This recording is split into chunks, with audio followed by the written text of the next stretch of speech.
Jadi candlestick tadi, satu candle itu bisa memberikan informasi ya, tapi tidak cukup satu candle, maka nanti harus lakukan rangkaian atau dirangkai, rangkaian candle namanya.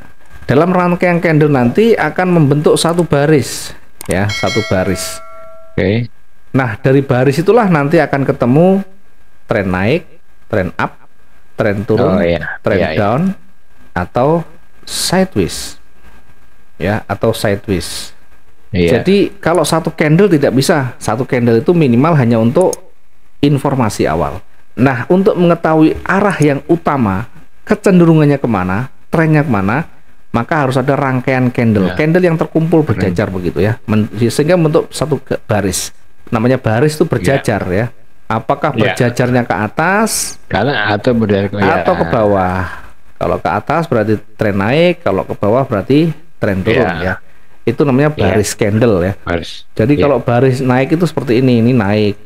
Nah, ini baris turun. Tapi namanya baris tidak selalu mulus begini, tidak selalu mulus begini. Ada kalanya yang naik itu begini, naik, terus turun dikit, habis itu naik lagi. Turun lagi, naik lagi. Kalau kita tarik kan begitu, naik turun, naik turun, naik. Ya, betul. Dari sisi kecenderungan ini masih mengarah ke atas. Bagaimana kita bisa melihat ini ke atas? Perhatikan dari swing. Swing itu adalah pojok-pojoknya atau sudutnya. Sudut, ya.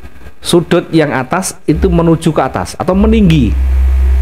Sudut yang bawah itu menuju ke atas atau meninggi juga. Berarti ini tren naik. Ini satu baris namanya, baris up ya, baris candle naik. Jadi ini naik, ini turun. Turun ini koreksi. Tapi masih berada di jajaran baris naik namanya. Nah, bagaimana kita sebut ini masih koreksi? Koreksi itu rata-rata kisarannya 50%. Jadi naik, kalau turun, misalkan ini naik, dia koreksi turun, ini hanya sekitar 50% dari sini. Ini naik, turun sekitar 50%. Nah, itu namanya koreksi ya. Sama halnya dengan turun, sama. Turun tidak semulus begini. Nah, nanti turun terkadang kita bingung. Terus mau naik. Wah, ini ternyata mau naik. Padahal dia hanya setengah aja di sini. Kemudian turun lagi, dia lebih rendah dari sini. Nah, lebih rendah lagi. Kemudian naik lagi. Sampai sini lagi, setengah lagi, atau bahkan hanya menyentuh di sini. Kemudian turun lagi. Maka kalau kita tarik garis 1, 2, 3, 4, 5. Dari sisi puncaknya ini merendah. Dari sisi lembahnya ini merendah. Berarti trennya tetap naik. Ketika dia naik tidak lebih tinggi dari ini. Ketika dia turun lebih rendah. Ketika dia naik tidak lebih tinggi atau lebih rendah. Ketika turun lebih rendah. Jadi arahnya menuju ke bawah. Ini disebut dengan baris turun atau tren turun. Ya, jadi tidak selalu mulus langsung terus merah begitu tren. Tidak seperti itu. Ada kalanya mulus, ada kalanya ada liku-likunya, ada ya sandungan-sandungan kecil seperti ini ya, batu-batu kerikilnya ya begini, koreksi gini. Maka harus tahu nanti. Nah, ini namanya baris candle. Candle yang terangkai menjadi satu baris. Dalam baris itu nanti kita bisa ketemu, oh ini baris naik, ini baris turun. Nah, kalau datar itu biasanya begini, ini naik, turun lagi, naik lagi, turun lagi. High dan high itu sejajar atau mendekati sejajar. Low dan low ini sejajar atau mendekati sejajar. Oke, paham ya? Paham ya? Jadi kalau sudah, saya lanjutkan lagi. Nah, ini biar masuk konsepnya yang paling gampang, Pak. Karena nanti semuanya melihat seperti itu ya. Kita ambil yang paling sederhana. Tidak usah menggunakan bahasa terlalu tinggi. Yang paling gampang, yang penting kita bisa membaca, bisa entry, bisa profit. Bodoh amat nanti orang mengatakan kita pakai strategi apa, enggak penting.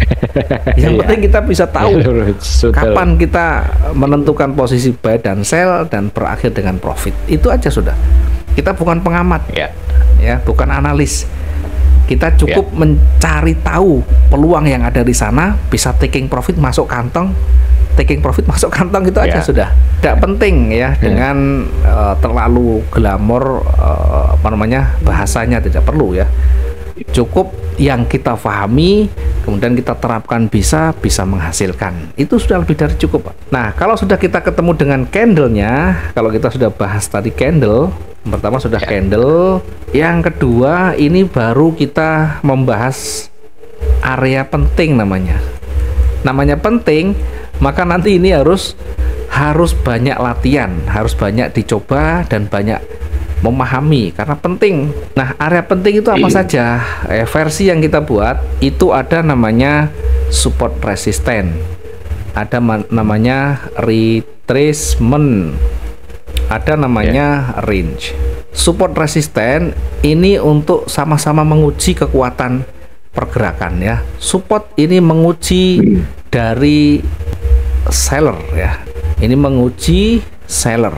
Support itu menguji seller. Ketika dia trennya turun, terhenti berbalik naik, maka menguji seller. Ini menjadi support.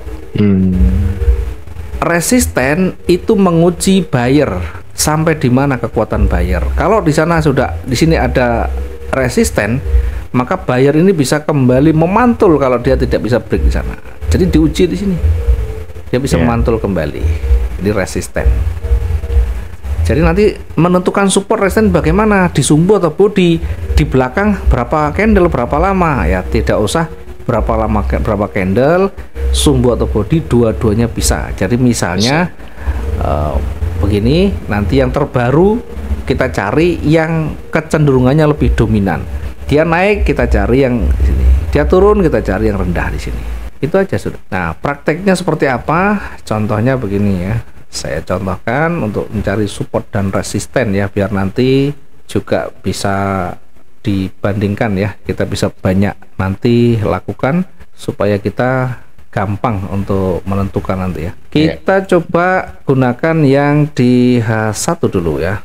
Saya geser dari candle yang saat ini ya, saya acak aja dulu begini. Nah, misalkan begini, naik turun ya. Pertama kita harus banyak latihan menarik garis tren ya, atau draw trend line. Jadi Pak Usman bisa pakai laptop atau hanya pakai HP saja? Laptop, saya pakai laptop. Oke, baik. MetaTrader sudah pernah buka ya. Jadi di MetaTrader itu ada toolbar. Toolbar itu yang berisi perintah ya. Di sebelah kiri itu ada draw trend line.